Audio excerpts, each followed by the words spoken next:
Bike ನನ್ನ bike ಇರಲಿ, ಬೇರೆ ವಿಚಾರ ಮಾತಾಡೋದಿತ್ತು. ಅದು ನನ್ನ ಕಾಲೇಜ್ ಬೈಕ್, ಅದು ಊರಲ್ಲಿತ್ತು.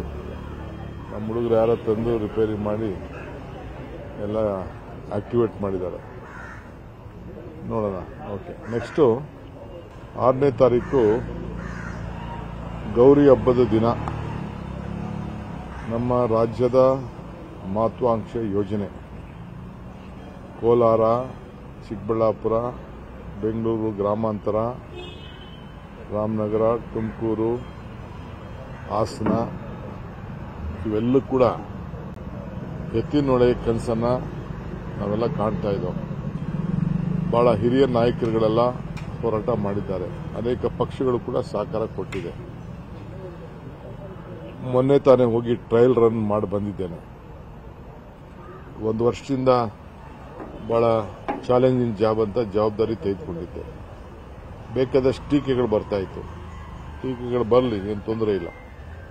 ಸೊ ಅದಕ್ಕೆ ಇವತ್ತು ಆ ನೀರನ್ನು ಹೊರಗಡೆ ತಂದು ಈಗಾಗಲೇ ನಾವು ಚಾನೆಲ್ಗಳಿಗೆಲ್ಲ ಬಿಡ್ತಾ ಇದ್ದೇವೆ.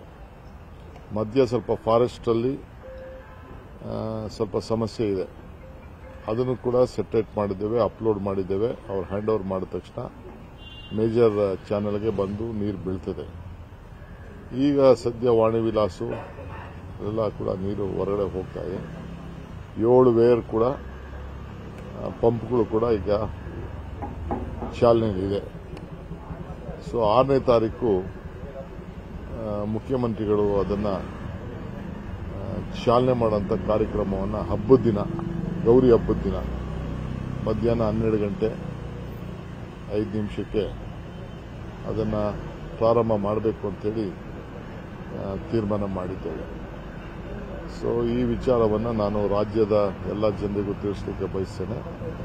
ಮತ್ತು ಎಲ್ಲ ಈ ಜಿಲ್ಲೆಗೆ ಸಂಬಂಧಪಟ್ಟಂತ ಎಲ್ಲ ನಮ್ಮ ಫಲಾನುಭವಿಗಳು ಬಂದು ಆ ದೃಶ್ಯವನ್ನು, ಆ ನೀರು ಹೊರಗಡೆ ಬರ್ತಾ ಇರೋದನ್ನ ನೋಡ್ಬೋದು. ಅದಕ್ಕೆ ಅವಕಾಶವನ್ನು ಕೂಡ ಮಾಡಿಕೊಡ್ತೇವೆ. ಸ್ವಲ್ಪ ಜಾಗ ಬಹಳ ಕಿಷ್ಕಿಂದ ಇದೆ. ಆದರೂ ಕೂಡ ನಮ್ಮ ಪೊಲೀಸ್ ಇಲಾಖೆಗೆ, ಜಿಲ್ಲಾ ಅಡ್ಮಿನಿಸ್ಟ್ರೇಷನ್ಗೆ ಅದಕ್ಕೆಲ್ಲ ವ್ಯವಸ್ಥೆ ಮಾಡಲಿಕ್ಕೆಲ್ಲ ನಾನು ತಿಳಿಸಿದ್ದೇನೆ. ಸೊ ಇವತ್ತಿಂದ ಆ ಸಂಬಂಧಪಟ್ಟಂತ ಎಲ್ಲ ಪಕ್ಷ ಭೇದವನ್ನು ಬರೆತು ರೈತರಿಗೆ, ನಾಯಕರಿಗೆ, ಮುಖಂಡಗಳಿಗೆ ಎಲ್ಲರೂ ಕೂಡ ಅವ್ರಿಗೆಲ್ಲ ಫೋನ್ ಮಾಡಿ ತಿಳಿಸಬೇಕು ಅಂತ ನನ್ನ ಕಚೇರಿಗೂ ತಿಳಿಸಿದ್ದೇನೆ. ಸೊ ಎಲ್ಲ ಡಿಸ್ಟ್ರಿಕ್ಟ್ ಮಿನಿಸ್ಟರ್ಗಳಿಗೂ ಕೂಡ ಇನ್ವೈಟ್ ಮಾಡ್ತಾ ಇದ್ದೇನೆ. ಜನಪ್ರತಿನಿಧಿಗಳಿಗೂ ಇನ್ವೈಟ್ ಮಾಡ್ತಾ ಇದ್ದೇವೆ. ಆವತ್ತು ಬಂದು ಆ ಪವಿತ್ರವಾದಂಥ ದಿನ, ಆ ಶುಭ ಕಾರ್ಯಕ್ರಮದಲ್ಲಿ ಪಾಲ್ಗೊಳ್ಳಬೇಕು ಅಂಥೇಳಿ ನಾನು ಎಲ್ಲರಿಗೂ ಕೂಡ ಪ್ರಾರ್ಥನೆ ಮಾಡ್ತಾ ಇದ್ದೇನೆ. ನಿನ್ನೆ ರಾತ್ರಿ ಮುಖ್ಯಮಂತ್ರಿಗಳ ಹತ್ರ ಮಾತಾಡಿದೆ. 6ನೇ ತಾರೀಕು ಮಾಡೋಕ್ಕೆ ಅವರು ಒಪ್ಕೊಂಡಿದ್ದಾರೆ. ಸರ್, ನಿನ್ನೆ ರಾತ್ರಿ ಅಂದ್ರೆ ನಿಮ್ಮ ಹೋರಾಟದ ನಂತರ ಮುಖ್ಯಮಂತ್ರಿಗಳ ನಿವಾಸದಲ್ಲಿ ಸಚಿವರುಗಳು ನೀವೆಲ್ಲ ಸೇರಿದ್ರಿ ಸರ್, ಒಂದು ಡಿನ್ನರ್ ಮೀಟಿಂಗ್ ಅನ್ನೋ ರೀತಿಯಲ್ಲಿ. ಏನ್ ಸರ್ ಅಂದ್ರೆ ಮುಂದಿನ ಹೋರಾಟ ಅಥವಾ ಹೊಸದಾಗಿ ರಾಜಭವನಕ್ಕೆ ಹೋದಾಗ ನಿಮ್ಗೆ ಏನಾದರೂ ಬೇರೆ ವಿಚಾರಗಳು ಗೊತ್ತಾಯ್ತಾ? ನಾವು ಕೂತಿದ್ದು ನಮ್ದು ಕೆಲವು ನೋಟ್ಸ್ ಎಲ್ಲ ಎಕ್ಸ್ಚೇಂಜ್ ಮಾಡೋದಿತ್ತು, ಕೆಲವು ವಿಚಾರಗಳನ್ನೆಲ್ಲ.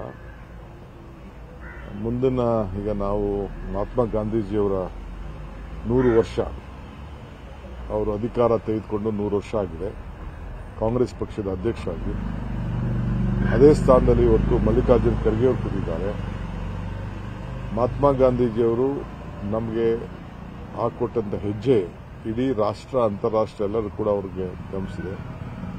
ಅವರ ಆದಿ ನಮ್ಮ ಮುಂದಿನ ಪೀಳಿಗೆಗೆ ನಾವು ತಿಳಿಸಬೇಕು.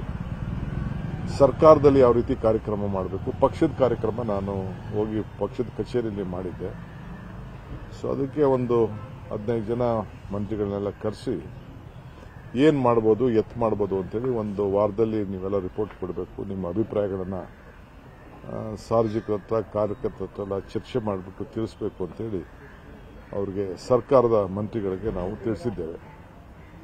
ಇನ್ನು ಪಕ್ಷದಲ್ಲೂ ಕೂಡ ಒಂದು ಕಮಿಟಿ ಮಾಡಿದ್ದೆ, ಅಲ್ಲೂ ಕೂಡ ಚರ್ಚೆ ಮಾಡಿದ್ದೇವೆ. ಅವರು ಅನೇಕ ಅಭಿಪ್ರಾಯಗಳನ್ನ ಕೊಟ್ಟಿದ್ದಾರೆ. ಇಲ್ಲಿ ಮಂತ್ರಿಗಳಿಗೂ ಕೂಡ ತಿಳಿಸಿದ್ದೇವೆ. ಇದು ಪಾರ್ಟಿನೂ ಮಾಡ್ತದೆ, ಗೌರ್ಮೆಂಟೂ ಮಾಡ್ತದೆ. ಕನ್ನಡಿಗರ ಮೆಚ್ಚಿನ ನಿಮ್ಮ ನ್ಯೂಸ್ 18 ಕನ್ನಡ ಈಗ ವಾಟ್ಸ್ಆಪ್ನಲ್ಲಿಯೂ ಲಭ್ಯ. ಕರ್ನಾಟಕ ಮತ್ತು ದೇಶ ವಿದೇಶದ 360 ಡಿಗ್ರಿ ಸುದ್ದಿ ವಿವರವನ್ನ ನೀವು ನಿಮ್ಮ ಕೈ ಬೆರಳುಗಳಲ್ಲಿಯೇ ಪಡೆಯೋದಿಕ್ಕೆ ಈ QR ಕೋಡ್ ಅನ್ನ ಸ್ಕ್ಯಾನ್ ಮಾಡಿ. ನಮ್ಮ ಚಾನೆಲ್ ಅನ್ನ ಫಾಲೋ ಮಾಡಿ, ನೋಟಿಫಿಕೇಶನ್ ಆನ್ ಮಾಡಿ.